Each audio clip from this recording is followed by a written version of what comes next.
Hi, and welcome to Module 1. We're going to be focusing on the first page of the PLP, the Begin with the End brainstorm.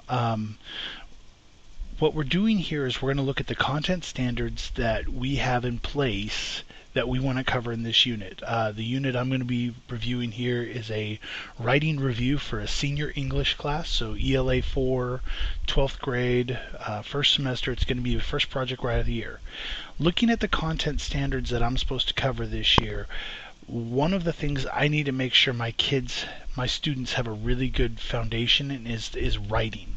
So we're going to focus on those writing TEKS, so TEK 13, the writing process, 15, the expository writing, and 16, we're going to dabble in a little persuasive writing.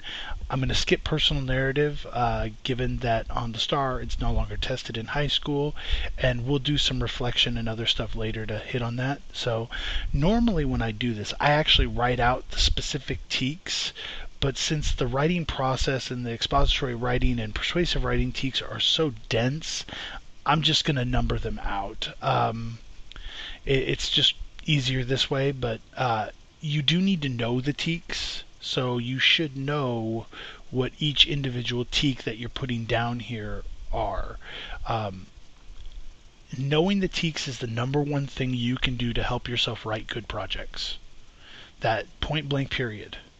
Knowing the TEKS is the number one thing you can do to write good projects. If you don't know what you're teaching, it's going to be really hard to write a good project talking about those skills.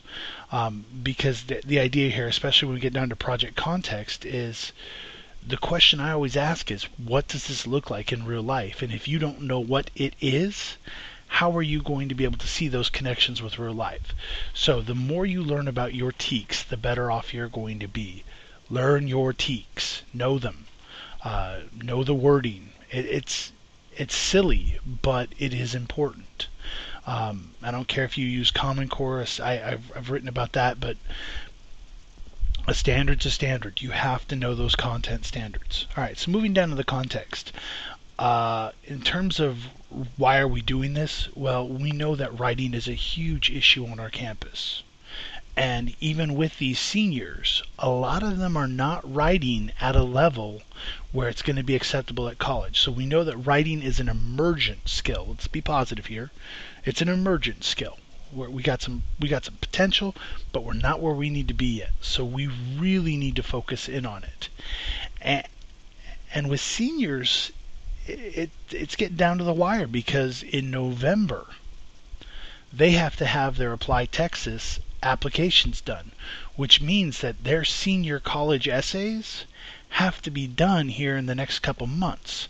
So we have got to make sure that they're writing at a very high level, or at least a high enough level that they get consideration for college.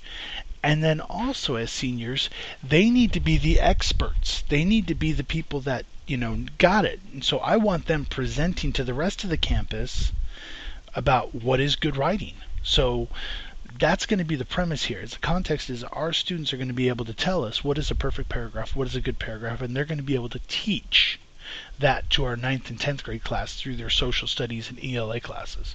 So let's bullet this up and make it look pretty. Again, here you want to focus on what do these skills look like in real life. So that's the major crux of how you do this, is you really want to look at what does it look like. So moving over to instructional strategies, we'll get this centered where it's supposed to be. I'm going to use model text. I love using model text. It's really cool to let them see me struggle, because, you're an English teacher, you should know everything. Well, I don't always get it right the first time, as you can see by my spell checking here. I'm going to do DOLs, but with my DOLs, I'm going to make them myself. All right, I will probably borrow some from other sources from the internet, but I want to make them relevant. So I'm going to talk about things that kids like. I'm going to talk about things that interest my students. And so I'm going to make them myself with relevant sentence and paragraphs, because there's nothing worse than reading Little Johnny blah blah blah. The next thing we're going to talk about is we're going to do explicit vocabulary. Our campus does explicit vocabulary. It is a requirement through TLI. So I'm going to use explicit vocabulary to talk about the sentence framework in terms of introductions, blah, blah, blah, all that stuff, as well as the parts of speech, because as seniors, they should know what a participle is. They should know what a preposition, a noun, all that stuff. And then we're going to have individual practice. It's very important for them to be able to write and write individually. While we will do some group work and there will be collaboration, I want to give them a chance to do it on their own and get valuable feedback. And then they will be doing their final project in a group, so there will be some collaborative learning. So now, what do I need? What do I need in order to get this done? Well, we're going to start off with we're going to need sentence strips, because we are going to diagram sentences. I know it's a lost art, but I think it's still important. I'm going to use the Schoolhouse Rock videos, unlock your adjectives, all those. They're funny. Kids think they're goofy, but they love them. We're going to show them examples of PSA, since that's what they're doing. They're going to produce a public service announcement about why you need to use a good paragraph. I'm going to provide them with exemplar texts. That's important so they see what they should be doing. I want to provide them models of good and bad. That way they can look at, okay, this is what they did wrong, so they can analyze the good and bad. And then I'm going to start planting those seeds by giving them some college essay prompts so they can start thinking about how to write. And so a lot of those individual practices are going to come from those college essay prompts, where they use the prompt to practice writing that perfect paragraph. Really, really significant, really important to give them real stuff. In the enduring understanding years, 30 years from now, when my kids are doctors, heart surgeons, physicists, whatever they're going to be, I want them to remember that a good paragraph can make the difference between a desired result and an unfavorable one. And the reason why that's important is they need to understand that it's not just, it doesn't matter what you're going to do. It doesn't matter if you're going to be a car mechanic. It doesn't matter if you're going to be a heart surgeon. You need to be able to write clearly, concisely, and in a manner that other people can read, or else you're going to have differences. You're going to have problems.